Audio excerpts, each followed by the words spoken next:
Welcome into Off the Hook Sports. I am your host, Caleb Calhoun. Dave Hooker is still out with a sinus infection. I'm riding solo again today. So guys, bear with me. Also, not only am I riding solo, I just should point this out to you guys now. I got a new chair that is not a good chair.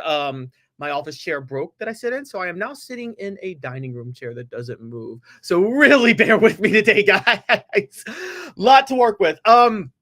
We got a lot to get to today on today's show. A monster show. Obviously, we're going to talk about Tennessee basketball's loss at Ole Miss Tuesday night. How big of a deal is it? Is it a big deal at all? I got some thoughts on that. That'll be interesting. Also, some data points came out, not necessarily saying the SEC is overrated in basketball, but maybe questioning how deep and elite they truly are. I'm going to get into some of those because could the SEC actually be overrated?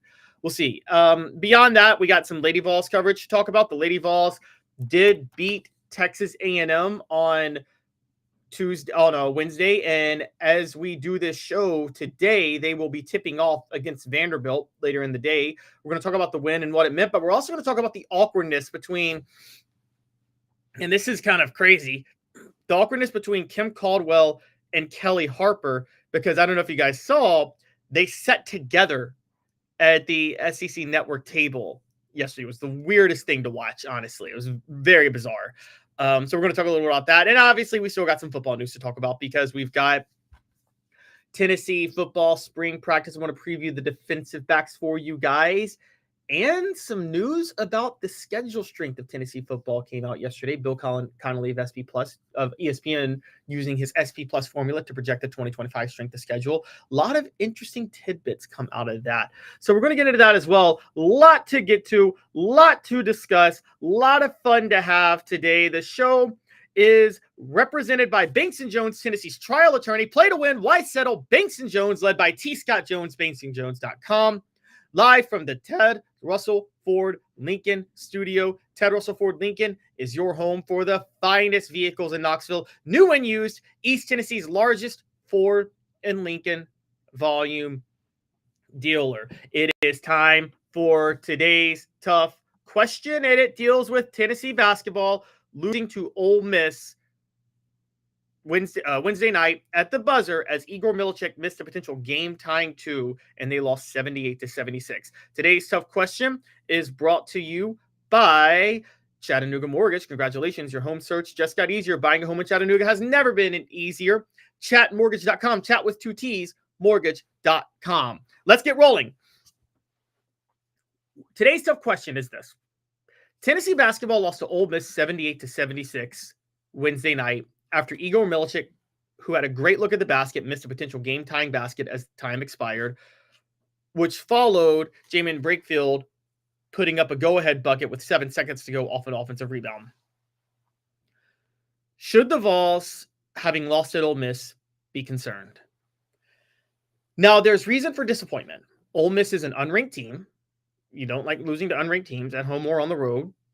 And Tennessee had seemingly put itself in control of its own destiny for its first ever number 1 seed on Saturday after beating Alabama at home thanks to Jemai Mashak's last second three. This puts the number 1 seed in danger now.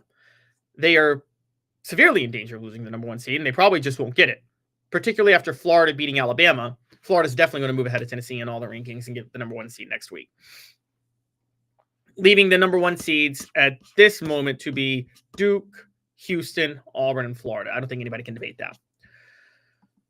However, is there any reason for Tennessee to be really concerned about this game?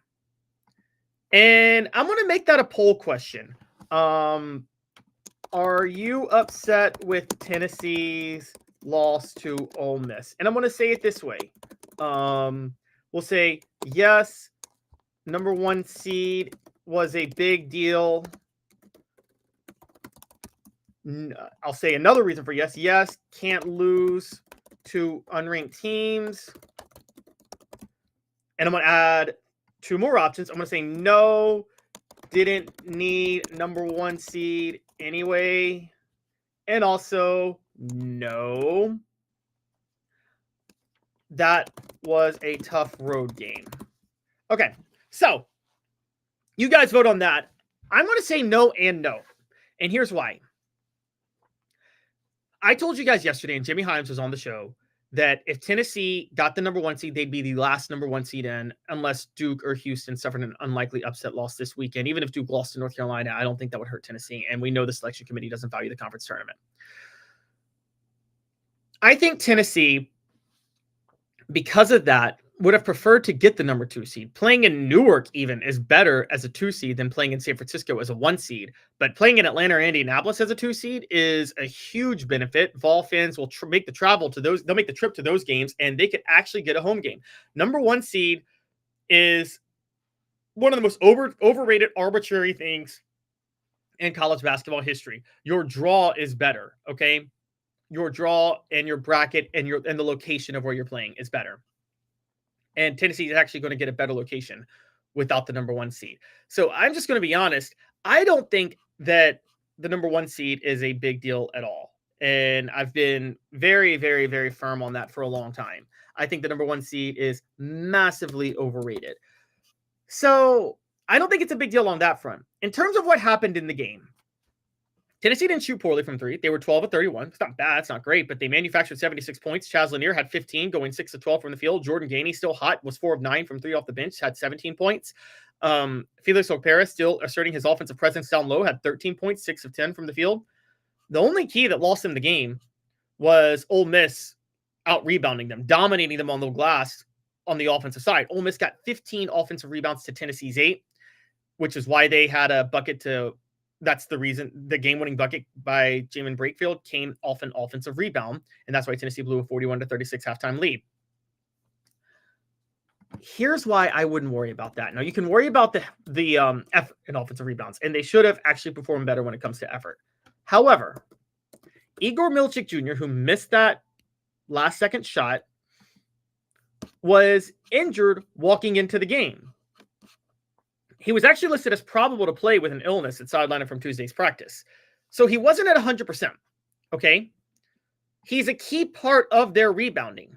So with Igor Milicic banged up, Ole Miss was able to take advantage with the rebounding edge at home, and that made the difference in them winning the game by 2 points at the last second. I'm not too worried if I'm Tennessee on that front. Now, there are issues if you're Tennessee. I mean, I'll be straight up. As Jimmy Hyams pointed out yesterday, and it showed in this game, one of the reasons Igor's injury became an issue was because when Cade Phillips came in, he picked up 2 quick fouls and had to go back to the bench. Okay, Cade Phillips has trouble staying out of foul trouble. That's an issue. Darlington Dubar showed a little bit more yesterday than he's shown in a while, but the big problem is if either of the bigs have trouble, Tennessee's going to have trouble because Cade Phillips still is just too inconsistent. However, this is an Ole Miss team that beat Alabama at home earlier in the year. And this is a Tennessee team that was not at full strength and was coming off an emotional win. From an actual standpoint of the game itself, I think there's nothing to worry about losing this game. The only thing that would make you upset about losing this game is that your team doesn't get a number 1 seed in the tournament now, probably. But the big point is, who wants the number 1 seed anymore? There's no point in having it. It makes no sense. I mean, it's not like it's a bad thing, but it's not necessary. I think there's more to be happy about than unhappy. I know Zakai Ziegler wasn't efficient shooting from the field, but 15 assists. The dude had 15 assists and 3 steals. Oh, and he had 8 points. That's why you love a guy like Zakai Ziegler. Okay? I mean, I got to be honest. I really don't think what happened to Ole Miss is a big deal. And in some ways, Tennessee fans may secretly want to be excited about it because, again, as I'm mentioning, they are now not going to be going to San Francisco in the second weekend of the NCAA tournament, which is the most important weekend for them to get to the Final Four. They would have been playing in a 3-hour time change and effective road games against certain teams if they had gone to San Francisco. Now they're going to play in Indy, Atlanta, or Newark if they get to the second weekend, and those are all much better scenarios for them. The poll question up right now, are you upset with Tennessee's loss at Ole Miss? Yes, number 1 seed was a big deal. Yes, can't lose to unranked teams. No, didn't need number 1 seed anyway. And no, that was a tough road game. We're going to give you the results of that in a minute. First, the show brought to you by Banks & Jones.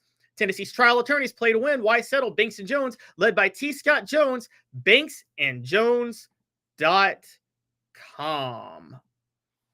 Why Banks & Jones? Well, it's because they're Tennessee's trial attorney. You can play to win with Banks & Jones because they'll go to trial. You've heard of other lawyers. They say they'll go to trial and fight for you. They won't.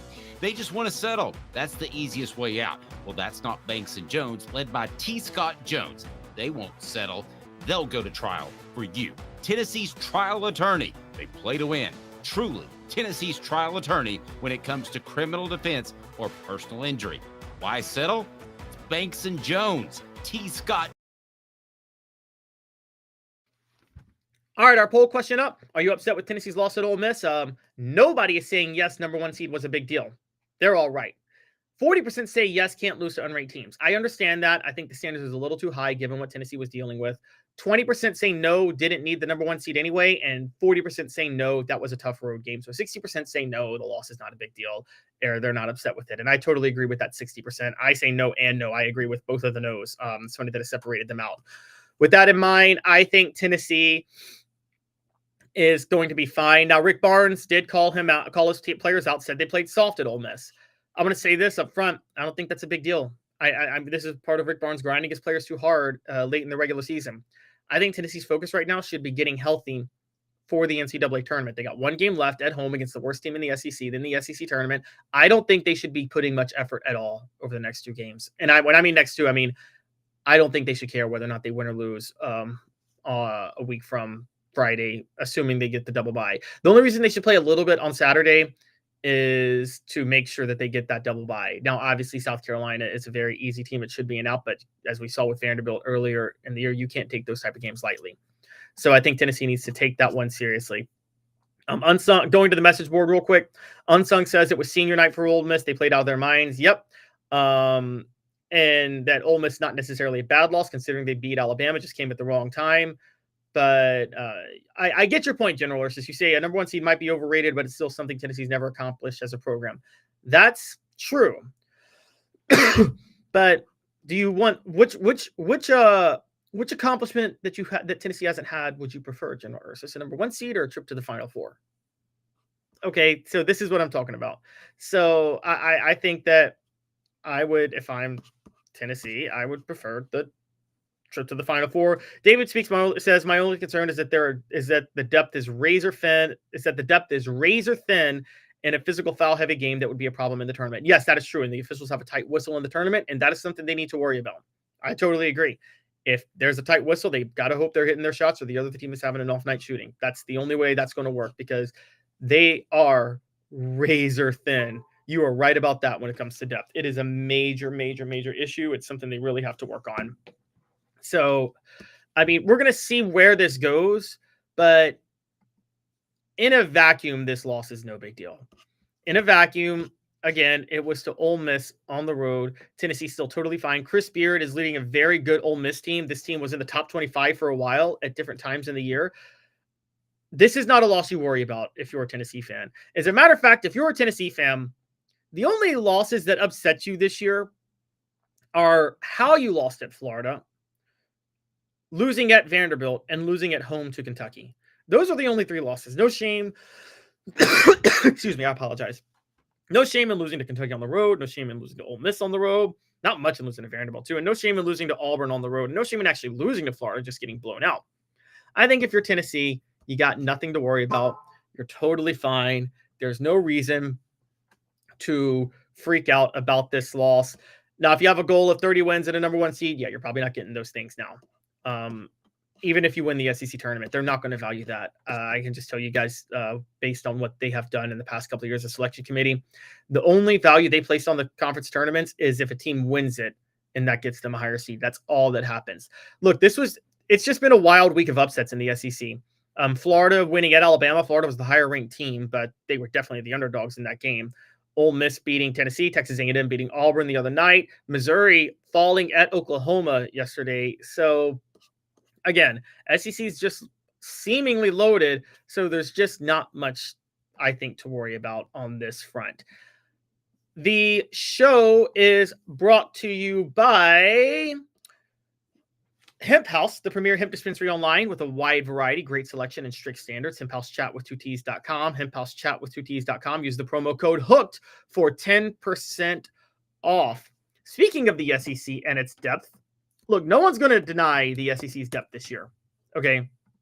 Let's just put that up front. No one's going to deny it. 14 of 16 teams are playing to try to get to the NCAA tournament, and all have a case for it. In terms of the top 25, there are Auburn, Tennessee, Florida, and Alabama are the top 4 teams. They're all in the top 10. Just behind them, you've got Missouri, Kentucky, Texas A&M, and Mississippi State. Half the SEC's in the top 25. It's the deepest it's ever been, and many people are calling this the deepest conference in history. However, Ken Pom, the Ken Pom ratings, Ken Pomeroy, the designer of the Ken Pom ratings, the analytic genius, has a post up that, of course, Danny Cannell had to share because Danny Cannell likes to troll, that questions whether or not the SEC is overrated. Now, let me say this up front. This article that I'm about to quote to you, and that the details of it that I'm about to break down, provide no evidence that the SEC is overrated. Literally none. What they provide is evidence that the metrics we use to rate conferences in the regular season are overrated. So let's get to it. First, based on non-conference play, the SEC is not the best league of the modern era. Okay, that actually would go to the ACC in 1997. The ACC had an 865 winning percentage, and but when you add margin of victory of 18.2, that's better than the SEC. The SEC does have an 889 win percentage, but margin of victory is 18. When you add it all together, the ACC is actually deeper than the SEC.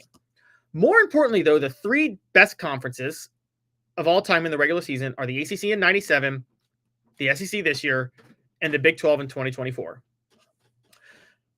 As Ken Pomeroy points out, the other 2, the ACC and the Big 12, had major flameouts in the NCAA tournament that year. In 97, North Carolina was a 1 seed. They lost in the Final Four. Duke as a 2 seed, lost in the second round. Wake Forest is a 3 seed, lost in the second round. Clemson as a 4 seed, lost in the Sweet 16, ironically led by Rick Barnes. Maryland is a 5 seed, lost in the first round. And Virginia is a 9 seed, lost in the first round. So the ACC was the deepest conference and had only 1 team get past the first weekend. The Big 12 in 2024, just last year, was a bigger embarrassment. That was a horrible flame out. Okay. The Big 12 last year did not have 1 team get out of the Sweet 16. They had 1, 2, 3, 4, 5, 6, 7, 8 teams make the NCAA tournament. None of them made it out of the Sweet 16. 6 of the 8 failed to get out of the first weekend. It was a massive flame out. Ken Pom brings up some data that's kind of interesting. Here's the first point. The data we use to rank conferences effectively ends on January the 1st. Why do we say that? Anything that happens after January 1st is largely conference play, with maybe an exception here or there. A conference is not going to be able to boost its value within conference play against each other. They're just not. That's not how that works. So any improvements that conferences make, any improvements that teams make in conferences that you don't see in November and December when non-conference play is happening, it's not going to affect or help the conference ratings, because they're only those improvements. The only teams that it come at a cost of are the other conference teams. So this conference rating stuff that they do based on non-conference play for college basketball to determine the deepest conferences already is a really flawed system, given the fact that it ends in December, because conference teams are just playing each other starting in January. I do agree with Ken Pom on that, and that is where you could question with the SEC, because we have no idea what other conferences have called up to the SEC with teams getting better, because all they've been doing is playing each other, and the conference play against each other in November and December are the biggest deals. On top of that, I mean, you have conferences that have a history of flat out flaming out in the NCAA tournament. Now, I have a theory on why a lot of times conferences that are so loaded flame out in the NCAA tournament, because it happens more than you think. I think the mental draining of facing each other in the regular season, even if the conferences are a bit overrated based on what happened in November and December, it's mentally draining to constantly see yourself having to face top 25 teams weekend, or every Wednesday and Saturday, every Tuesday and Saturday. I mean, Tennessee, I think, has only had one game this year, only one, that was not either on the road against a team with a winning record or at home against a top 25 team in SEC play. That's just mentally draining to constantly get yourself up for the game. And by the time the NCAA tournament comes, you're worn down and then you flame out. This isn't, I mean, just a quick rundown. The last time people considered the SEC the best conference in basketball was 2003. And that was the year Kentucky went undefeated and won the conference with Keith Bogans. Kentucky had nobody from the conference made the Elite Eight that year. Nobody. I believe there were 6 teams, 6 of 12 made the NCAA tournament. Maybe it was 7 of 12 at the time. I think it was maybe 7 of 12. Let's see, Kentucky, Florida. Well, should have been 7 and 12, but Georgia didn't make it because Georgia got put on probation. But Georgia was a ranked team. Kentucky was a ranked team. Florida was a ranked team. And then on the other side, Mississippi State got in. They were a ranked team with Rick Stansbury. Auburn got in, and Alabama got in. I can't remember if LSU got in or not. I think LSU may have gotten in too. But the reason this is all relevant is because Arkansas and Ole Miss did not get in that year. The reason this is all relevant, yeah, I'm looking back, 17 SEC teams got in. That was when Tennessee was like the 8th team, just missed it. It was John Higgins, Buzz Peterson, Ron Slayers. The SEC flamed out that year too. Not one team made the Final Four. Consistently, the most loaded conferences flame out in the NCAA tournament. It's a regular, recurring thing. So Ken Palm is not really giving any evidence to say that the SEC is overrated. What he is doing, and I think is fair, is asking the question, is the metric to judge the SEC as the deepest conference overrated this year? I mean, let's just take Tennessee, for example. Tennessee was number 1 throughout non-conference play. They fell into 11-6 in the SEC because of injuries and transfers. Are they really the same team? Like, are they really the same team that was dominating non-conference play? I mean, I'm not so sure. So that's where you have to ask this question. Is the SEC somewhat overrated? It's a what the H. I'm not here to deny that, but it's a valid one. If the SEC is overrated, though, it still appears too loaded to not have some tournament success. Also, I don't think the NCAA tournament is a fair barometer to judge how good a conference is. It's a gimmick. It's one of the biggest gimmicks in sports. I know I'm the grump here. I don't like the NBA where just the better team wins it every single year. The best team wins it. There's absolutely no suspense. But I think other sports sometimes add and allow too much randomness. And I think the NCAA tournament in men's basketball is almost on that other level where too much randomness is allowed. I like it where you have a few teams that are capable of winning it, and then how they play in certain moments will determine if they do. Now, to a certain degree, the NCAA tournament is that way because to be able to win, while you could flame out early as a top team because it's a one and done, and while you could go on a run as an underdog because it's a one and done scenario, to win 6 games in a row, you have to be one of the better teams. That part's true, but it's still a bit of a gimmick. And it leads the NCAA tournament. It makes the NCAA tournament not a fair barometer to judge how good a conference was throughout the year. I mean, you're talking about, you're suggesting with that 3 weeks should outweigh 3 months, 5 months of work. And I'm just not that way. I just don't lean that way. Example for that for you guys is I still maintain that the 2008 to the 2007-2008 Tennessee basketball team that reached number 1, won 30 games and won the SEC regular season title, but lost in the Sweet 16.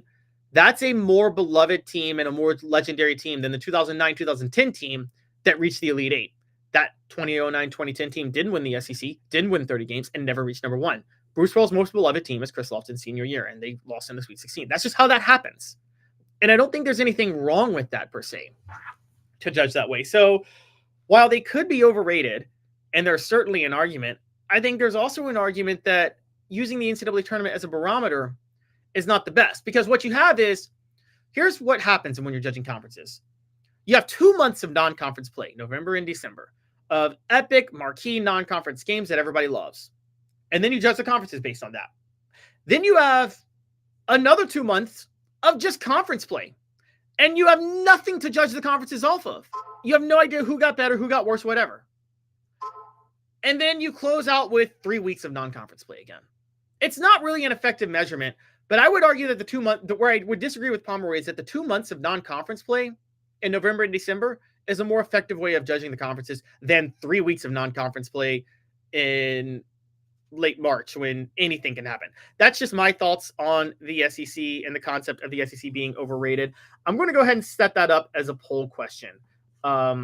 Could SEC basketball be overrated this year? And you guys let me know, yes or no. But of course, Danny Cannell tried to share it to be a troll. Ken Pomeroy is bringing up a point that these metrics to judge conferences aren't good, not necessarily meaning that the SEC is overrated. And Danny Cannell decided, I'm going to share it to say the SEC is overrated in basketball, because all Danny Cannell does now is try to troll to make a point. It's kind of sad to watch if I'm being honest with you guys.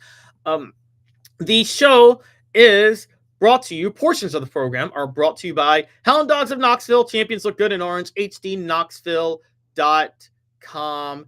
hdknoxville.com.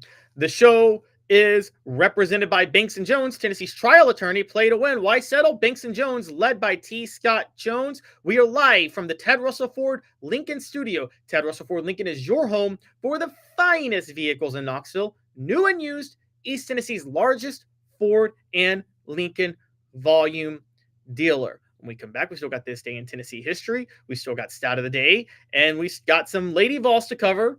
Awkward moment between Caldwell and Kellie Harper yesterday, but also the Lady Vols getting a win against Texas A&M. They're going to tip off with Vanderbilt as we're doing this show. And we have still Tennessee football to cover. So a lot to get to. Stick with us. We'll be right back. 2 minutes off the hook sports. It's a new year, a new day, and Ted Russell Lincoln has an exciting new offer to share. Right now, get a 2024 Lincoln Navigator with 0% APR for 72 months and up to $4,000 in bonus cash. Or drive away in a new 2024 Lincoln Corsair Grand Touring with 0% APR for 60 months and up to $4,500 in bonus cash. It's time to get excited about the ride. Come and see what a luxury car experience truly is at Ted Russell Lincoln Knoxville. Now in its 45th year, the second and third generations continue Joe Newbert's commitment.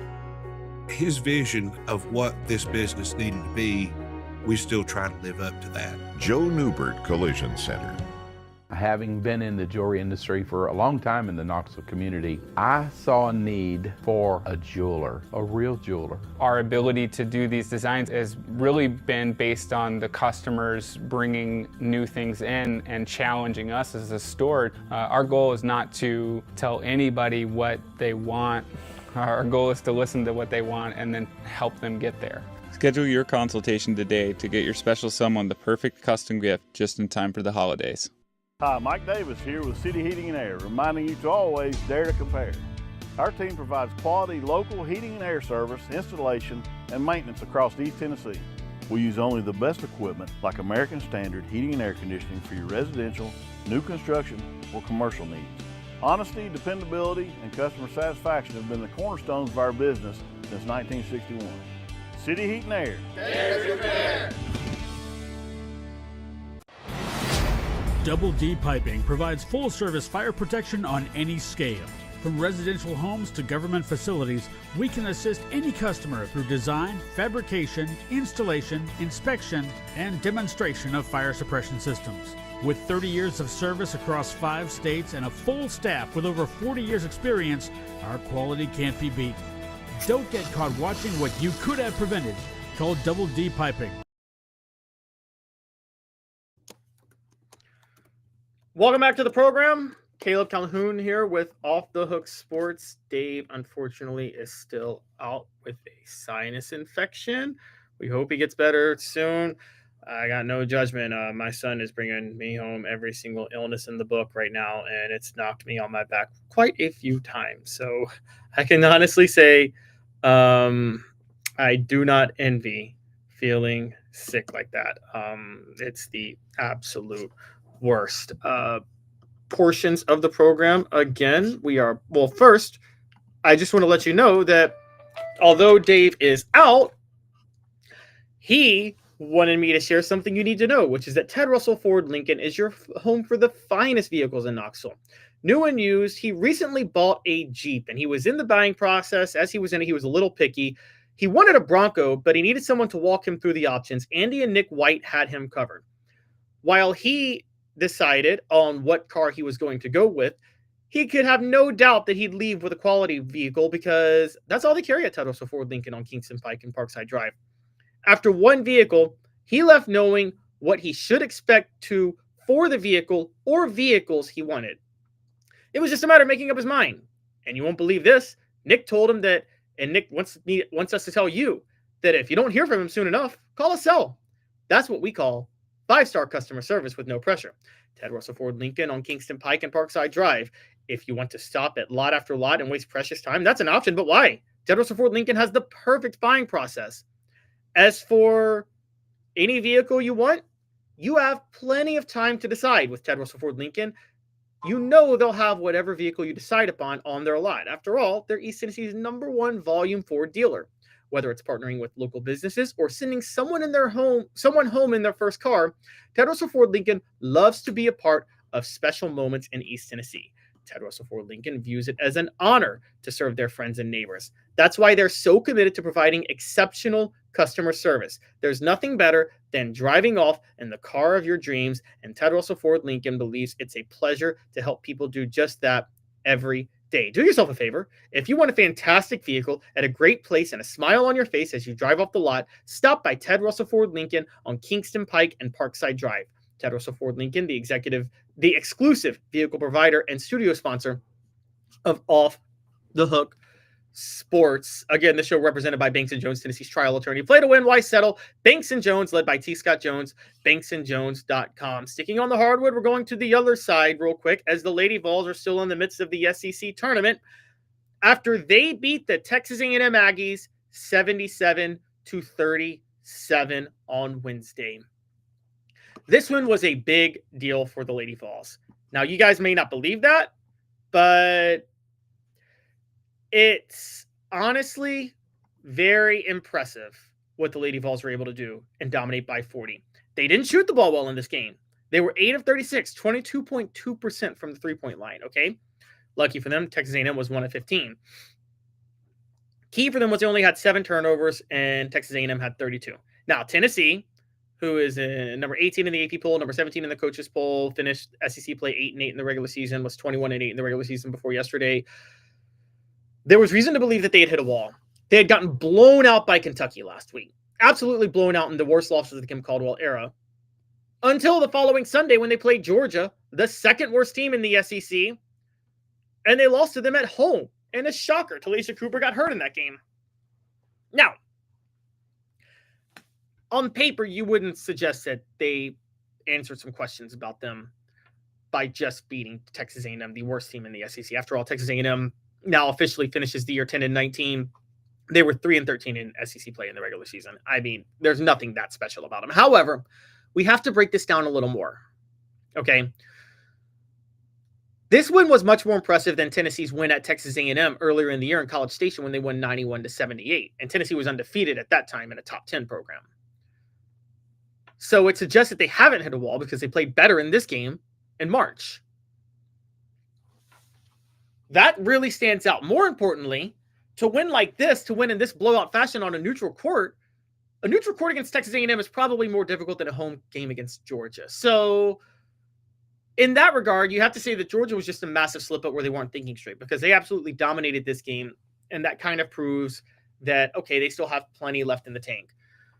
More importantly, too, is Kim Caldwell answered some questions. And maybe these two things are linked, but she answered some questions about herself, which is, does Kim Caldwell just run a system, an up-tempo system designed to generate chaos and then shoot a bunch of threes, or does she actually coach game to game and play to play? This suggests she coaches game to game and play to play. Because what did she do? She did a lineup switch on Wednesday. She moved Samara Spencer, Ruby Whitehorn, and Cooper to the bench. Now, Cooper was coming off an injury from the Georgia game, which is another reason that maybe we overreacted to thinking they hit a wall. Maybe Cooper just being hurt was a big deal. But she moved all three of them to the bench. And the starting lineup was Alyssa Latham, Z. Spearman, Kanaya Boyd, Tess Darby, and Jewel Spear. Spearman and Spear were the only two regular starters who were starters in the lineup Wednesday. They both dropped 11 points. The move worked. Spencer came in with 10 points off the bench, and Cooper came in and in only 23 minutes had 19 points and 8 rebounds. She also had 3 assists and 3 steals. Look, that's a big deal. It's hard to overstate the concept that Kim Caldwell was able to make adjustments from game to game and on the fly because we weren't sure that's something she was able to do. It's one thing to be a system coach, and this is in any sport, and being a system coach will win you a championship sometimes. Guys, I told you I'm a Maryland grad. Gary Williams won a national championship as a system coach. What was Gary Williams' system? Actually, Rick Barnes is a protege of it. Gary Williams would press on every made basket and inbounds play. That was his defense. He would focus on scoring in transition. Every time they got in transition, they try to score quickly. And his half-court offense was the flex. And he lived and died by that his whole career. And he's a Hall of Fame coach who won a national championship. However, it is harder to do it that way because once teams adjust to you, you got to be able to adjust back. We're seeing this possibly with Josh Heupel in the NFL this year. I mean, not in the NFL, in college football now, where we wonder if his system has been figured out and if he's not adjusting. I thought he adjusted some with the 12 personnel last year, but there are still some valid questions. Kellie Harper doing Kim Caldwell, excuse me. Have I been saying Kellie Harper? Guys, please correct me on that if I've been saying Kellie Harper. Kim Caldwell adjusting the way she needed to adjust has proven that she can make decisions on the fly in the moment in a way that's necessary to keep this program running at a high level. This was the Bruce Pearl success and the Bruce Pearl advantage. Bruce Pearl was a system coach. Actually, Bruce Pearl was not a Gary Williams protege, but they were both proteges of the same coach, Dr. Tom Davis. They ran the same system. What gives Bruce Pearl an advantage? How's Bruce Pearl still been able to succeed into the 2010s? He has adjusted his half-court sets, particularly to players he recruited, and he focuses on inbound plays. He draws up inbound plays every single time. You have to give him credit for that.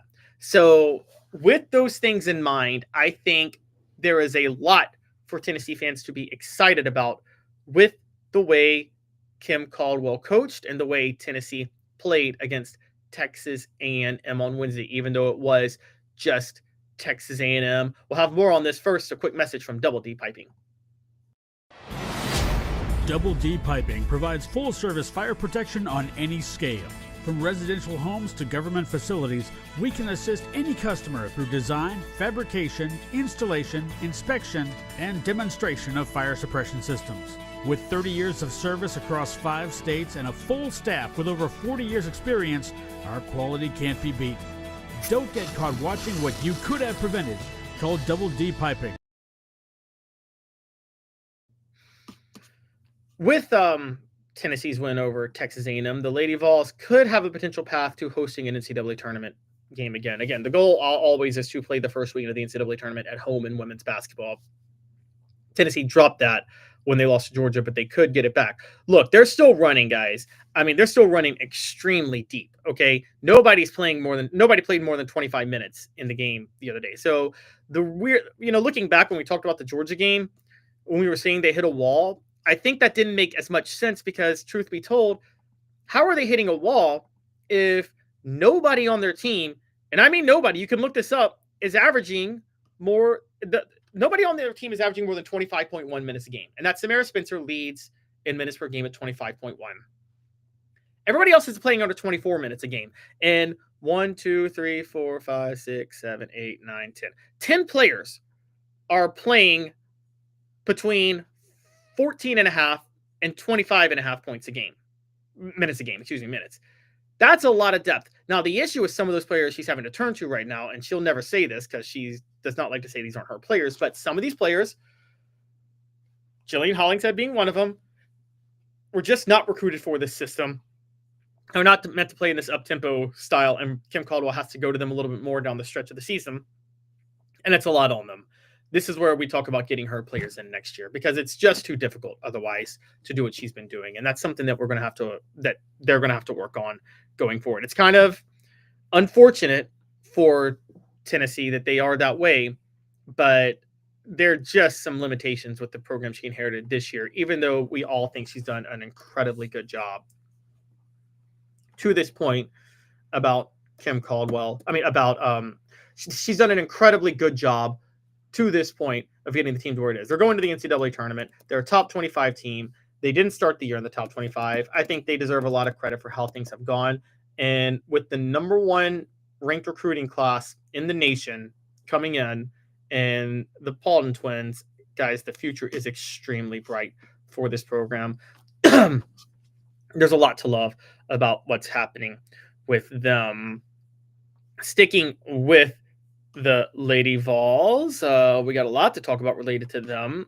We will obviously be recapping their win against, or their game against Vanderbilt today. We'll be talking about that tomorrow, win or lose. Still a lot to play for. However, first off on the docket is this. Portions of the program are brought to you by Joe Neuber Collision Center. For nearly 50 years, Neuber Collision Center has been East Tennessee's best choice for quality repair work and fantastic customer service. JoeNeuberCollision.com, JoeNeuberCollision.com. Now let's have a little fun, because some drums were on display for the Lady Vols yesterday if you watched the game. I mean, some real drums if you watched the SEC Network and how everything ended. Something that I didn't think would happen or would be the case did happen, and it was honestly one of the weirdest, most awkward things to witness. I'm going to pull up the photo for you guys. After Tennessee beat Texas A&M, someone for the SEC Network decided to put Kim Caldwell next to Kellie Harper at the SEC Now desk. I'm going to show you guys this picture now, okay? So I'm pulling this up. I'm trying to... Sorry, just give me 1 second. I'm trying to see. Okay, looks like this is the best way I can do it. I apologize. I was trying to see if I could get myself in. Here we go. This is what I was wanting to do. I was wanting to get myself in. I was wanting to get myself in the shot a little bit. So, anyways, you guys see that? Kim Caldwell is sitting next to Kellie Harper. Tell me this isn't one of the most awkward things you could ever witness. Okay, for those who don't remember, Kellie Harper lost her job last year at Tennessee. She was fired, and Kim Caldwell was hired as her replacement. And this is what we're noticing now. Kim Caldwell is sitting at the desk with Kellie Harper. Harper is doing work for SEC Network during the SEC tournament. She is a guest on SEC Now. Funny enough, she was on there with Nikki Fargas, another former Lady Vol who won a national championship with the Lady Vols, just like Kellie Harper did, playing for them in the 90s. Both of them won as players for Pat Summitt in the 90s. Kellie Harper was part of the three-peat from 96 to 98. Nikki Fargas won in 91, and both also went into coaching, and Nikki Fargas resigned from LSU in 2021. She was Nikki Caldwell at Tennessee. Both were on the desk. Kellie Harper actually had to ask Kim Caldwell a question.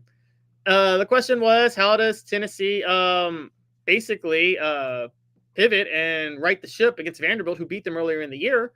Fair question. I mean, Vanderbilt did beat them. It was by 1 in Nashville. I think Tennessee, it's not the same playing Vanderbilt on a neutral court. This SEC tournament's in Greenville. But it was a fair question. But Nikki Fargas did ask most of the questions because it was an awkward situation. Kellie Harper handled it with class, as she handles everything with class. I don't think she was the best coach for the Lady Vols, but I think she did handle herself with grace and class, as did Holly Warlick. This isn't the first time something awkward like this has been a part of the women's basketball program. So one of the funny parts about this is when Kellie Harper took the job at Tennessee, when Philip Fulmer hired her back in 2019, don't forget that she took over for Holly Warlick, who was fired. Holly Warlick was Pat Summitt's hand-picked protege. She was a longtime right-hand woman assistant there for all 8 national championships. And when Kellie Harper was playing at Tennessee, if you think about it, Holly Warlick was the first All-American at Tennessee, and she was a guard. She specialized in guard play. She was a guard coach. So she was probably dealing with Kellie Harper on a day-to-day basis when they were winning national championships together under Pat Summitt. more than Summit was.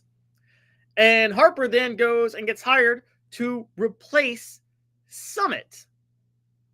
I'm sorry, to replace Warlick. That's awkward on its own. But, man, this was way more awkward.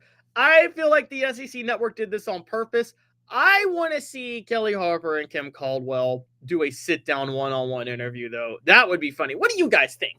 Was this awkward? I mean, it was kind of weird to watch. You know what? I'm going to ask that as a poll question. First, the question is, could SEC basketball be overrated this year? 22 votes, 50-50. Straight at 50-50, yes, no. 50% say yes, 50% say no. Okay, so the next question.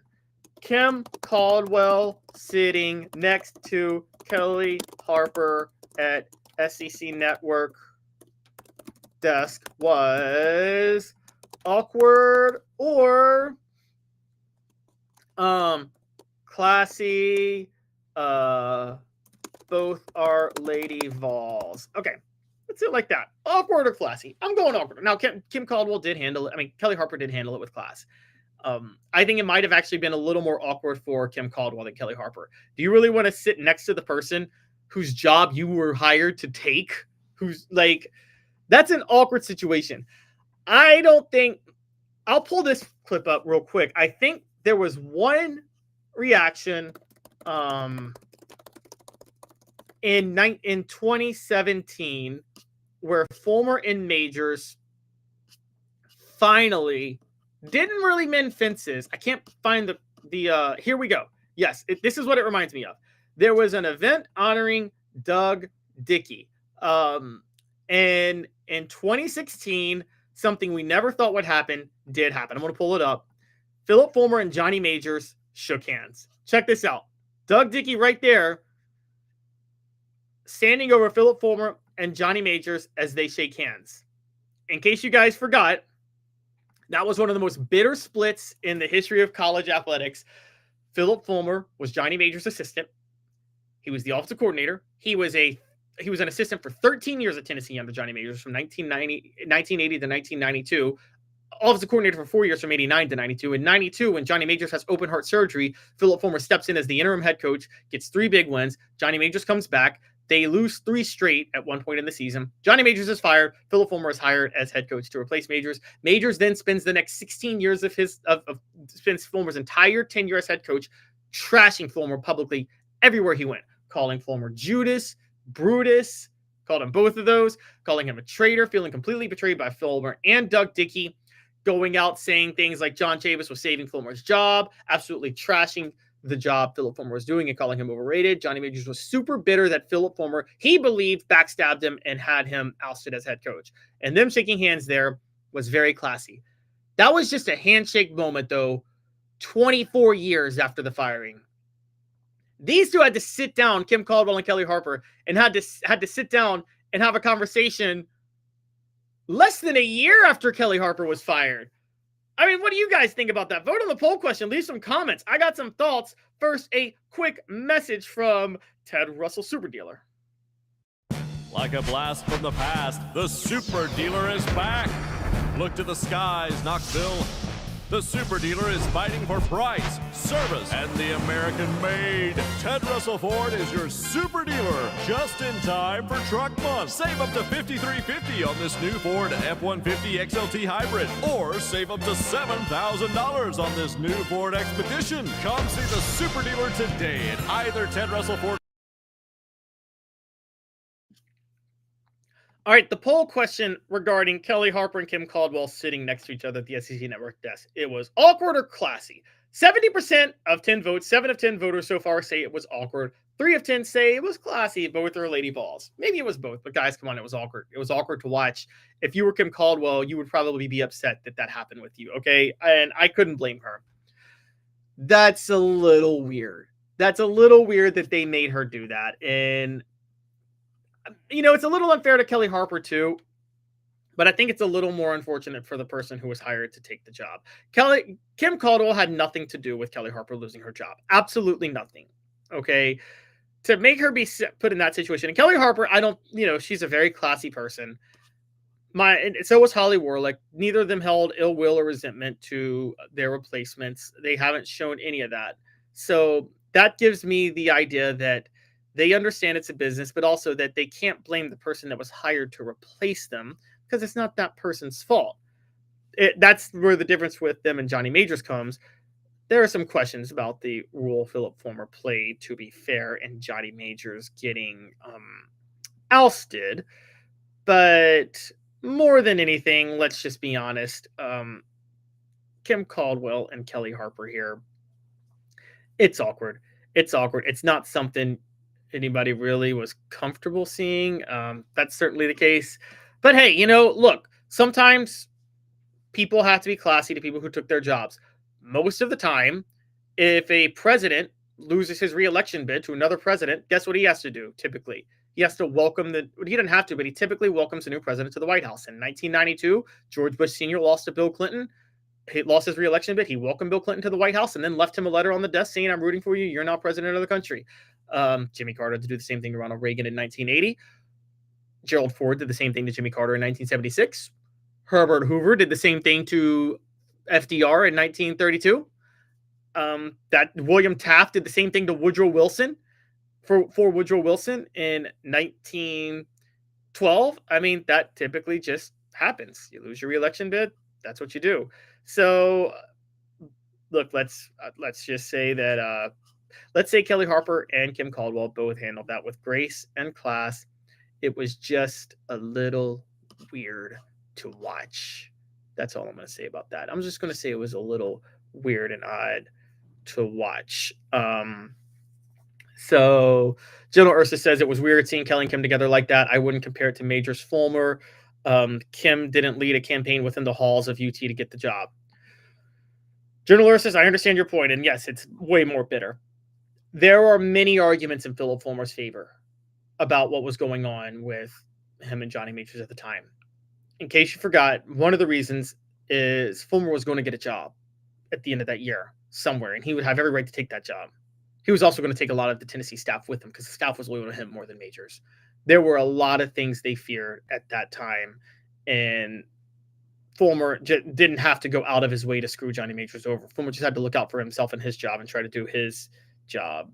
So I can't really put that on him fully. Derek says Kelly may be more of a coach player product, just never Kelly Baby more of a coach player product, just never translated. Had she recruited at a higher level, she may not be viewed as badly. She never the right type of talent for her coaching style. Yeah, and I think her coaching style, Derek, was outdated at the same time. If you're going to play that tough inside out game where you win with size and rebounding, you're right. You got to recruit like the way South Carolina and Dawn Staley recruits and the way Pat Summitt used to recruit. You got to get the Aja Wilsons, the Aaliyah Bostons, or the Candace Parkers in the Pat Summitt era. And she can never get those players. And that ended up being her downfall in a big way. Portions of the program are brought to you by Peak IV Hydration in South Knoxville and Sevierville. Live your life to the fullest. Hydrate, rejuvenate, and elevate your health with Peak IV Hydration. Dropping the link in the chat now. The show represented by Banks and Jones, Tennessee's trial attorney. Play to win. Why settle? Banks and Jones, led by T. Scott Jones, banksandjones.com. When we come back, broadcasting live from the Ted Russell Ford Lincoln studio. Ted Russell Ford Lincoln is your home for the finest vehicles in Knoxville. New and used, East Tennessee's largest Ford and Lincoln volume dealer. When we come back, we're going to talk a little bit of Tennessee football. There is news regarding their schedule strength that you're going to want to hear about, because it's an analytical data point, and it honestly shows just how deep the SEC is. Stick with us. 2 minutes. Tennessee football, Vols on the gridiron, coming up next. Why Banks & Jones? Well, it's because they're Tennessee's trial attorney. You can play to win with Banks & Jones because they'll go to trial. You've heard of other lawyers. They say they'll go to trial and fight for you. They won't. They just want to settle. That's the easiest way out. Well, that's not Banks & Jones, led by T. Scott Jones. They won't settle. They'll go to trial for you. Tennessee's trial attorney. They play to win. Truly, Tennessee's trial attorney when it comes to criminal defense or personal injury. Why settle? It's Banks & Jones. T. Scott Jones. banksandjones.com. Dave Hooker here for Dynasty Pools and Spas, your home for the best spas and everything you need to jump right in. Relaxing, therapeutic, absolutely. But what sets Dynasty Pools and Spas apart from others is that you get everything with any spa purchase. You get the cover lift, the steps, delivery, and chemicals. When Dynasty Pools and Spas delivers your spa from their Athens location within 125 miles, you'll get your own personal hydrotherapy spa. Mention me, Dave Hooker, or Off the Hook Sports, and get $500 off your top quality new spa. Dynasty Pools and Spas, just off the Athens exit. Drop in and receive a free gift from Off the Hook Sports, Dynasty Pools and Spas. Mention Off the Hook Sports for a drop-in prize and that $500 discount, Dynasty Pools and Spas. To check out some of the Dynasty Spa models and to buy spa chemicals, go to dynastypoolsandspas.com. Dynasty Pools and Spas. Now in its 45th year, the second and third generations continue Joe Newbert's commitment. His vision of what this business needed to be, we still try to live up to that. Joe Newbert Collision Center. Are you ready to get strong? At NFC, we offer top-notch weight training and functional fitness, so you can build strength and improve your performance. Join today at nfc1.com or stop by any one of our 7.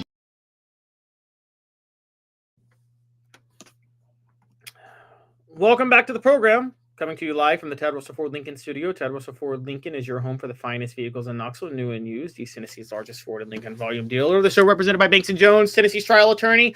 Play to win. Why settle? Banks & Jones, led by T. Scott Jones. BanksandJones.com. It is time for This Day in Tennessee Vols History, brought to you by Quality Tire Pros. Serving Chattanooga community since 1957. All major brands of tires, full service automotive, brake, alignments, oil changes, and more. QualityTirePros.com. Walk in and say, hey, Bo, Off the Hook sent you. QualityTirePros.com. On this day in Tennessee sports history, the Vols had a cool little NCAA tournament win. Yeah, we're going to talk a little postseason basketball for this day now in Tennessee sports history. The Vols beat Furman 80-69 in the 1980 NCAA tournament. This was a team led by Dale Ellis. Don DeVoe was head coach, and it was their second straight NCAA tournament appearance in 2 years under DeVoe. They had Dale Ellis, Reggie Johnson, and Howard Wood, and they beat Furman 80-69 as the seven seed. They ended up losing in the next round to second-seeded Maryland, 86-75. Second-seeded Maryland, that during that time was led by Lefty Drizel, and that capped off a decent season for Tennessee. They went 18-11 that year, 12-6 in league play. It was part of a run of 5 straight NCAA tournament appearances under Don DeVoe. And if you want to go back to the Ray Mears years, there was a period of coaching. There was 1 year between Ray Mears and Don DeVoe that was Cliff Wettig was a head coach in 77-78. That was after the Bernie and Ernie show. Ray Mears had to retire early due to health reasons. The point I'm making is that Tennessee had a run. They finished Ray Mears' tenure with 2 straight NCAA tournament appearances. And then Don DeVoe made the NCAA tournament his first 5 years at Tennessee. That actually involved 7 of 8 years making the NCAA tournament, and the only year they didn't make it during that time was the year between Mears and DeVoe when Cliff Wettig had to fill in for Ray Mears on short notice. Kind of an intriguing fact there. Again, that was brought to you by Quality Tire Pros. Also, portions of the program brought to you by Rick Terry Jewelry Designs. They want to be your jeweler looking for affordable game day jewelry, a Tennessee tradition. RickTerryJewelry.com. All righty. Bank on it. Tennessee football schedule is not going to get the credit it deserves this year when it comes to the college football playoff rankings. What do I mean by that? Bill Connolly released his projected SP Plus strength of schedule rankings for 2025 yesterday. It was the projected top 40 for SP Plus strength of schedule. In that top 40, Tennessee, I'm not kidding here, had the second worst strength of schedule in the SEC, only to Missouri. At the same time, their strength of schedule was 24th in the nation. That's right. You heard that right. They had the second worst strength of schedule in the SEC, but the 24th strength of schedule in the nation based on the projected 2025 strength of schedules by SP+. What does that mean? It means the SEC is loaded in football. It also means that while you have to look at who you play in the conference, not just your conference strength of schedule, to a certain degree in the SEC, you do get the credit for who you play in your conference. That who you play in your conference factor, and this is what we talked about last year. Mega conferences with 16 teams playing 8 conference games or 18 teams playing 9 conference games are going to create wildly imbalanced schedules. That hasn't been the case in the SEC. It's actually balanced them more because for a while when they were separated by divisions, one division was significantly better than the other, and it was very obvious at times, whether it be the East in the 90s or the West in the 2010s. Now that they're all just kind of thrown into a pot, they actually had their schedules bring more parity. And with that, they all play tough strength of schedule now. The scheduling imbalance is not the same in the SEC that it is in the Big Ten. Okay? The Big Ten, you're capable of getting in Indiana. Now, I want to be fair to the Big Ten. All 18 teams in the Big Ten are in the top 40 of the strength of schedule. However, only 8 are in the top 25. Okay? All 16 SEC teams have projected strength of schedules in the top 25. Only 8 Big Ten teams have projected strength of schedules in the top 25. By the way, if you're wondering who the 25th team is, it is, funny enough, Syracuse, who has a projected 14th ranked strength of schedule. The reason this is so relevant is because I was guilty of this. I made Texas and Indiana interchangeable last year. Texas played the worst schedule in the SEC. Indiana played the worst schedule in the Big Ten. But if you go back and look at it, Texas' schedule strength was still top 40 overall, I think top 30.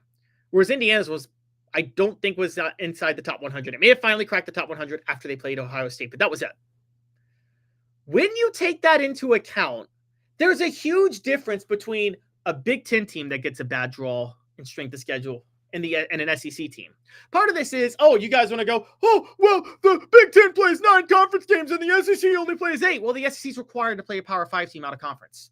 They do that. So that's another 9th conference game that the Big Ten's not required to play. And on top of that, if you get the draw that Indiana got, you're getting a significantly easier schedule. Every SEC team last year would have taken Indiana's schedule. They would have taken that schedule over 8 SEC games. If you had a choice between Indiana's schedule last year and getting the 8 worst teams in the SEC while being required to play a Power 5 school, but being able to pick whatever Power 5 school it is, like playing Wake Forest, 100% of the time, you're still taking Indiana's schedule. Okay?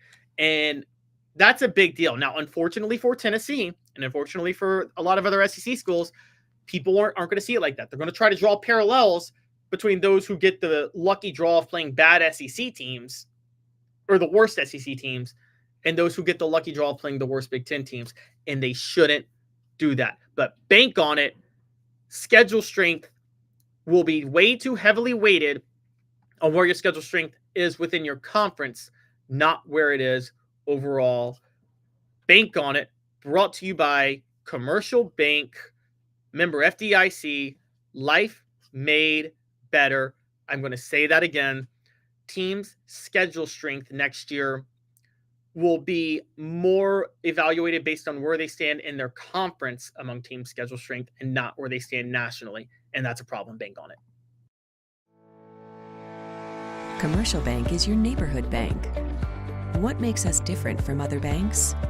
We understand that every customer has unique opportunities, challenges, and financial concerns. We don't expect you to fit into the same box as the next person or business. Whether it's purchasing a home, saving for your child's future, or planning for your next vacation, we're with you every step of the way to navigate life's big decisions. Welcome back. I'm doing a poll question real quick. I'm going to word this a little weird, but I'm going to say Tennessee's projected second worst strength of schedule ranking in the SEC for 2025 is concerning. It could cost Vols in CFP. That's one possibility. No big deal. SEC is SEC. And another one is it'll be tougher when the season. It'll end up being tougher. All right, those are your three options. So Tennessee's projected 2025 Tennessee's projected second worst strength of schedule ranking in the SEC for 2025 is concerning, could cost Vols and CFP. No big deal. SEC is SEC, or it'll end up being tougher. I'm just going to tell you guys, it's concerning. To me, it's no big deal. SEC is SEC. I think largely the reason I say that is because the CFP showed last year they're not valuing schedule strength that much at all. But they did to a certain degree by not giving Indiana a home game, despite going 11-1. I wonder if that was more about where Indiana was placed in its conference in schedule strength than where it was nationally. And this is the problem. I think the reputation of Tennessee having the second worst strength of schedule in the SEC is going to prove more costly to them than actually their strength of schedule overall. But it really shows that there is still a difference between these two conferences, guys. As of right now, I get that the Big Ten has won 2 straight national championships. I get that. And at the top, the Big Ten competes with the SEC. It may even be better. But 1 through 16, the SEC is significantly deeper than the Big Ten 1 through 18. It just is, guys. It just is. And you can bring up Michigan beating Alabama last year. You can bring up Ohio State beating Tennessee. You can bring up Ohio State winning the national title last year. Penn State advancing. There's a lot of things you can bring up to make the case that the Big Ten might be better than the SEC, but it is still top heavy, and the SEC is still deeper 1 through 16. Now, I think while the SEC is still deeper, schedule strength overall should be a thing. I don't think you should factor in the conference they should play in. I don't. But I do think you should. I'm worried that the factoring will be done in the sense of somebody will say Tennessee's got the worst schedule in the SEC and Indiana has the worst schedule in the Big Ten. So they're interchangeable, even if Indiana's overall schedule strength is ranked number 100 and Tennessee's is ranked number 25. That's what I'm worried that they might do. And look, there's potential precedent for them doing that. That's what we need to worry about, because if the Big Ten's reputation has now rivaled the SEC because of what happened, you could see them doing just that and saying that, oh, maybe these actual analytical models are overrated. Don't do that. Don't do that at all, committee. I'm just telling you right now, don't do that. As far as ranking schedules in the SEC, Oklahoma has a projected toughest, Florida's second, Arkansas's third, Vanderbilt's fourth, Mississippi State's fifth, South Carolina's sixth, Kentucky's seventh, LSU is eighth, Texas A&M is ninth. By the way, that rounds off the top 10. Alabama is 10th in the SEC, Texas is 11th, and Georgia is 12th. 12 of the 13 toughest schedules in the nation are from the SEC. And then nationally, Auburn is 14th. That would put them, so nationally, Auburn's 15th. Auburn is 15th, 13th national. Auburn's 15th nationally, 13th in the SEC. And then you're talking Ole Miss is at 23rd nationally, 14th in the SEC. Tennessee's 24th nationally, 15th in the SEC. And then Missouri has the easiest, 25th nationally, 16th in the SEC. However, the only Big Ten teams ahead of Ole Miss, Tennessee, and Missouri are Iowa, Ohio State, USC, UCLA, Northwestern, Purdue, Rutgers, and Wisconsin. And then Syracuse is ahead of them too. The rest of the Big Ten is below all of them. So look, this is very, very, very clear. The SEC is a deeper conference still than the Big Ten, even if the Big Ten has caught up in a lot of ways. The gap is narrow, but in overall depth of conference, the SEC is a deeper conference, and Tennessee still has a tough schedule next year, despite what's happening. General Ursa says, Caleb, since you're all for soft scheduling, would you prefer if Tennessee went independent and played nothing but teams like ETSU and Troy? No, General Ursa, because then they would get treated. I mean, the CFP takes it into account to a certain degree. I am for soft scheduling like Notre Dame, though. I would schedule like Notre Dame. I thought they scheduled a little soft last year. I'd go on that level. And I would just do it to show up the CFP. CFP has got to do a better job of analyzing schedule strength. And Adam adds, conferences are a joke as long as only half the teams play in the regular season. That goes for the Big Ten, SEC, and ACC. They all need to play more than 50% of the teams. Adam, you're right. They just need to lessen the conferences. Mega conferences make no sense. They're stupid. David Speaks says 4 of the 6 SEC teams go undefeated with that Indiana schedule with a home game against Ohio State last year.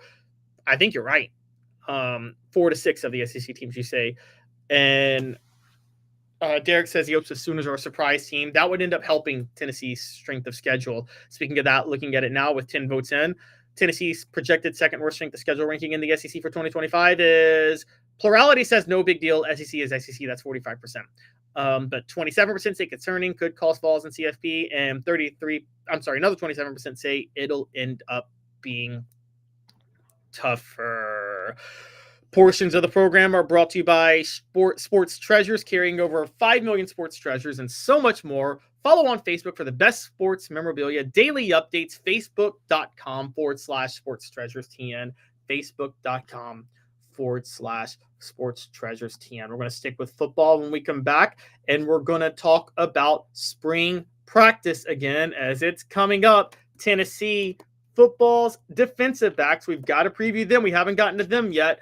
The show, represented by Banks & Jones, Tennessee's trial attorneys. Play to win. Why settle? Banks & Jones, led by T. Scott Jones. BanksandJones.com. 2 minutes. We'll be right back. Like a blast from the past, the Super Dealer is back. Look to the skies, Knoxville. The Super Dealer is fighting for price, service, and the American-made. Ted Russell Ford is your Super Dealer, just in time for Truck Month. Save up to $5,350 on this new Ford F-150 XLT Hybrid, or save up to $7,000 on this new Ford Expedition. Come see the Super Dealer today at either Ted Russell Ford location, Parkside Drive, or Kingston Pike.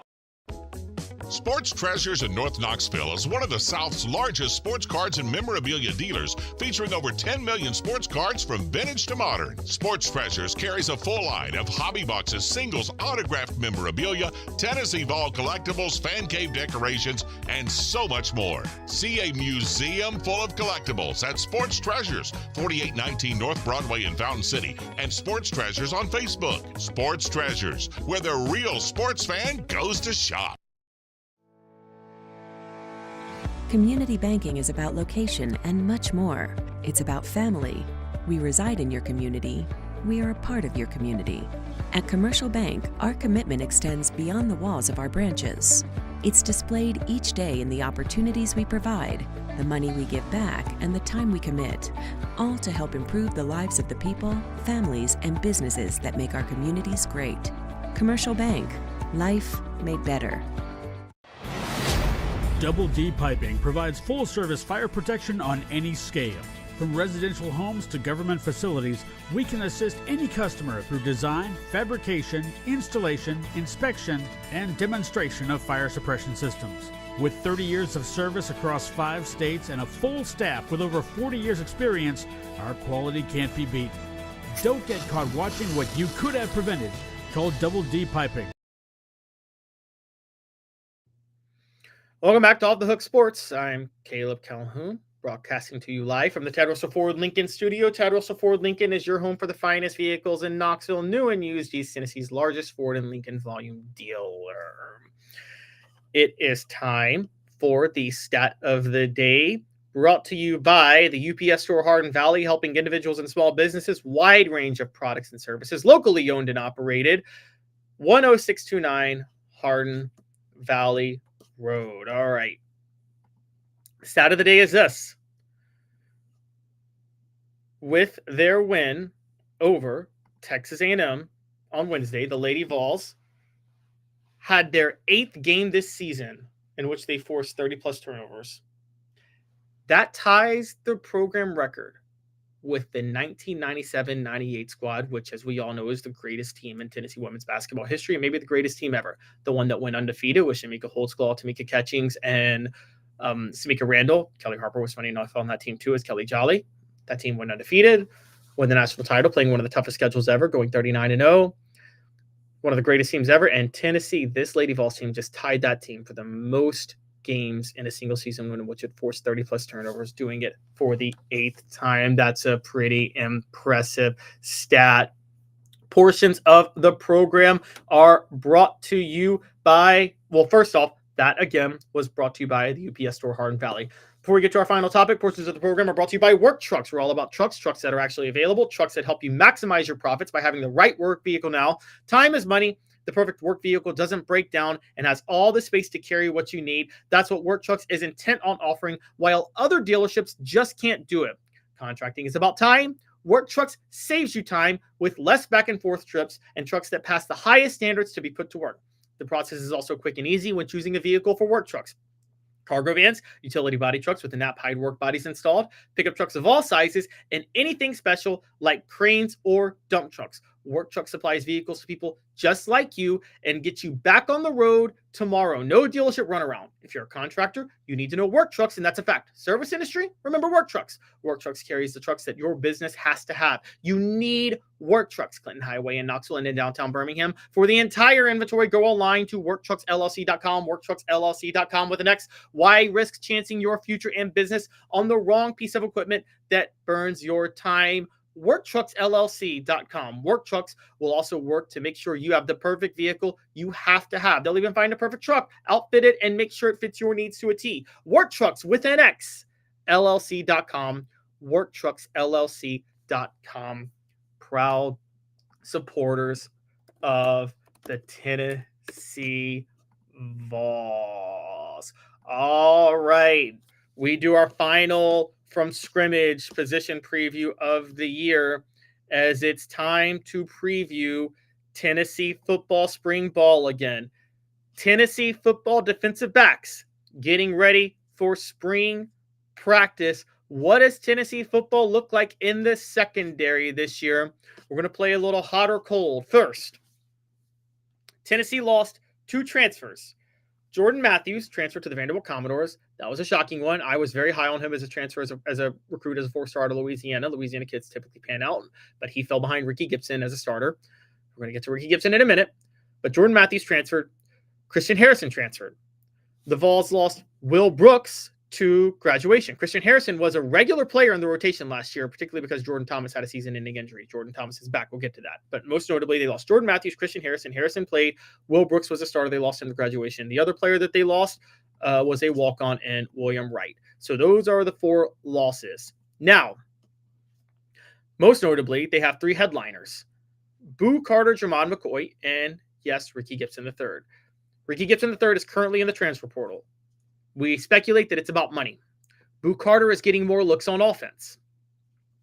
Jermon McCoy tore his ACL and is expected to be back in September, but we're not sure of that. So we're going to have to see how that plays out. But a lot of guys to talk about in the secondary. So let's go ahead and play hot or cold with everybody in there. And we're going to talk about guys that are going to have a big impact and what we think they might do that are coming back. First, Andre Turrentine at safety. Guys, I know he started 3 years. I think Andre Turrentine is overrated. I think he gets out of position a lot. I think he has limitations. I'm actually cold on Andre Turrentine. His PFF grade was 53.3 last year. Even with Christian Harrison and Will Brooks leaving, I just don't think Andre Turrentine has what it takes as other guys get more experience in the system. One of those guys, which I'm going to next, that I'm hot on, Jordan Thomas. Jordan Thomas missed all of last season with an injury. I think he's going to be healthy this year. I think he's going to be fully ready to go. And with that in mind, I think Jordan Thomas is going to be an impact player for the Vols. And so I am actually, believe it or not, hot on Jordan Thomas. So, yeah, Jordan Thomas is, I think, going to be one of the safeties. Jalen McMurray. This dude was a baller. I think he might actually be a starting cornerback this year. He showed a lot of promise for Tennessee. And because of that, he had a 75.7 PFF grade transferring from Temple. I think he's only going to get better this year. I'm hot on Jalen McMurray. I'm hot on Jalen McMurray as a major player for Tennessee. And I think he's going to be able to have a huge impact. Jalen McMurray, I think, could end up being a star. So watch out for that. Jacoby Thomas, 69.9 PFF grade transferring from MTSU last year. I think he supplants Andre Turrentine as the other safety this year. I think Jacoby Thomas, Jordan Thomas are the two safeties. I think Jalen McMurray is one of the cornerbacks. I am very hot on Jacoby Thomas too. I am. The experience, I think, will have a big deal. So I'm hot on Jordan Thomas, Jacoby Thomas, Jalen McMurray, cold on Andre Turrentine. John Slaughter, I'm cold on him. He's been there for 2 years. He still hasn't been much of an impact player. He's going to be a depth guy. I'm surprised he didn't transfer, honestly. I know he had an interception last year. He's played in 20 games at Tennessee. He recovered that onside kick, funny enough, but he's only had garbage time to this point, and it's hard for me to see him doing anything more after not doing much as a sophomore. So I'm actually cold on John Slaughter. Christian Charles, I'm cold on him too. I believe that Christian Charles is a speedster who never developed into a true cornerback. I'm surprised he stayed in the program. He came with Deshaun Rucker. Deshaun Rucker didn't work out either. I thought Christian Charles would do the same thing and transfer, and he ended up not doing that. All right, so we have a bunch of freshmen we're going to get to now that are all kind of intriguing that I want to talk about. First is Idris Farouk, who comes out of St. Francis Academy in Maryland. I'm cold on him. I just don't think he's going to end up having the impact that they thought. I don't think he's going to be able to provide a lot of depth for Tennessee this year. So I think with that, I'm cold on Idris Farouk. Caleb Beasley. Believe it or not, I'm actually hot on him. Again, these two guys were in the system last year. They redshirted and they didn't play. But I think Beasley actually could end up getting into the rotation this year. I think Beasley could be a very solid player. We're going to see what he brings to the table in the spring. So I'm actually pretty hot on Caleb Beasley. And so we're going to see where that goes. Marcus Gorey Jr. I'm hot on him. I'm actually hot on him. I'm just hot on Chattanooga guys in general. I usually typically believe in them. They almost always work out. So Marcus Gorey Jr., I'm actually hot on him. I think he could end up being a very effective player for Tennessee going forward. Andre Stewart, cold on him. Don't think he's going to do much. The same with Jackson Matthews, cold on him. Don't really think he's going to do much. Andre Stewart goes to Tennessee out of Georgia. Jackson Matthews from Franklin, Tennessee. Some walk-ons to get to. We got to talk Montreal Brandy, Colin Brazil, and Steele Katina. Cold on all of them. They're walk-ons. All right, what about freshmen? Trey Podiat out of Wisconsin. I think he's a smart player. I think he's one of those more polished, ready players coming out of high school. I think because of that, I'm hot on him, and I think he's going to have an impact. Dylan Lewis, 3-star out of Georgia. Typically, I believe in Georgia kids, and I believe in Dylan Lewis. I'm pretty hot on him. I think this defensive back recruiting class is very elite, which is going to get to something I want to talk about with the headliners in a minute. Timothy Merritt, 4-star out of Alabama. Very hot on him. I could see him actually working his way into the starting rotation at cornerback, funny enough. I think he's going to be a freshman phenom. So watch out because I'm very big on Timothy Merritt. I'm also big on Ty Redmond, another 3-star out of Georgia. Very big on him. Hot on him too. Hot on all 4 of these freshmen I named. I think Merritt and Podiat could be impact players this year, but Lewis and Redmond will be impact players in the system long-term and provide depth. The one oddball out in this, the fifth wheel, if you will, is Sidney Walton out of Alabama, the other defensive back in this class. I'm cold on him. I don't think he's going to end up working out. Now we get to the headliners. Boo Carter, Jamal McCoy, and Ricky Gibson all bring hype and all have questions entering 2025. And I'm going to set that up as a poll question. First, hot or cold, brought to you by City Heating and Air Conditioning. That's right, City Heating and Air Conditioning. 50 years in East Tennessee. Integrity matters. City Heat and Air. Hi, Mike Davis here with City Heating and Air, reminding you to always dare to compare. Our team provides quality local heating and air service, installation, and maintenance across East Tennessee. We use only the best equipment like American Standard heating and air conditioning for your residential, new construction, or commercial needs. Honesty, dependability, and customer satisfaction have been the cornerstones of our business since 1961. City Heat and Air. There's your best. All right, so I'm setting up this poll question, and you guys give me your vote. So what's most likely? Jamal McCoy is 100% in September. Ricky Gibson III comes back. Boo Carter only plays defense. Boo Carter is the next Travis Hunter. Okay, so you guys let me know which of these three is the most likely. Jamal McCoy is 100% in September. Ricky Gibson III comes back. Boo Carter is the next Travis Hunter. These are our headliners. Boo Carter. I'm hot on him. I'm sizzling on him. I am on fire with him. I think Boo Carter is the next Travis Hunter. I believe he's going to be a superstar in college football this year. He's going to be an impact player on offense in the slot, and he's going to be a star. He's going to play mostly nickel, but nickel is effectively just a third cornerback now, and I think he's going to be a hard hitter. He's going to make a lot of impact plays for Tennessee in defense, on defense and in the secondary. I'm extremely hot on Boo Carter now. Jamal McCoy, best cornerback for Tennessee. Cold on him. Cold. When Tennessee's going to need him most, he won't be at his best. One, he got worked last year by elite receivers. By Jeremiah Smith, he got worked against Ohio State, and he got worked at Georgia. He's going to play Georgia in September this year, and he's coming back from an ACL tear that happened in January. He's not going to be 100%, even if he'll be starting. That's a problem. I'm cold on Jamal McCoy. Ricky Gibson III. I'm hot on Ricky Gibson III. I think he's trying. This is an NIL play for him. He's trying to get more money.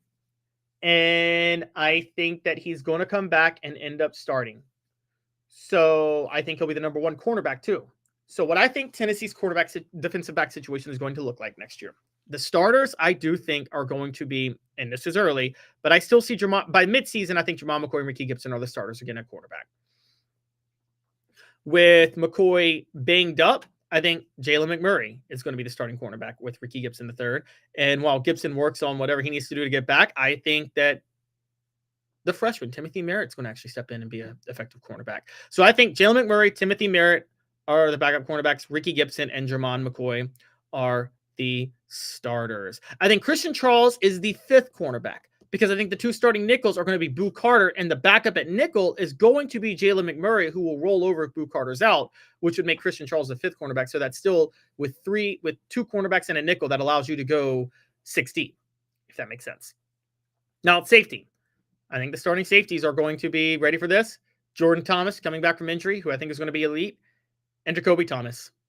I think the two Thomas brothers are going to be the starters at safety. And I got the backups being Caleb Beasley and, the backups at safety I think are going to be Caleb Beasley and Andre Turrentine. Andre Turrentine is more of a veteran guy. He'll be in the rotation, but I think he'll fall behind Jordan Thomas and Jacoby Thomas. As far as the poll question goes, everybody's of those three, what is most likely? Jamal McCoy 100% in September. Ricky Gibson III comes back. Boo Carter's the next Travis Hunter. 100% are saying that Ricky Gibson III comes back. I think that is the most likely too. I'll give you guys that. So we'll see how that goes. We'll see how that rolls. But I think all three. I think the only one that's not likely is Jamal McCoy being 100% in September. I think Boo Carter is the next Travis Hunter too. You guys can think I'm crazy, but that's just how I roll.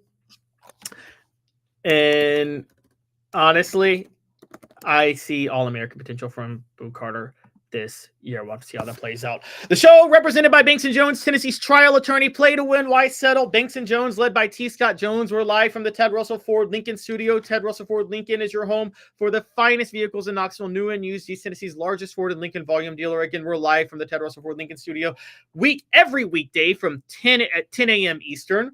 Hit that like and subscribe button, ring the bell, turn your notifications on, tell a friend, guys.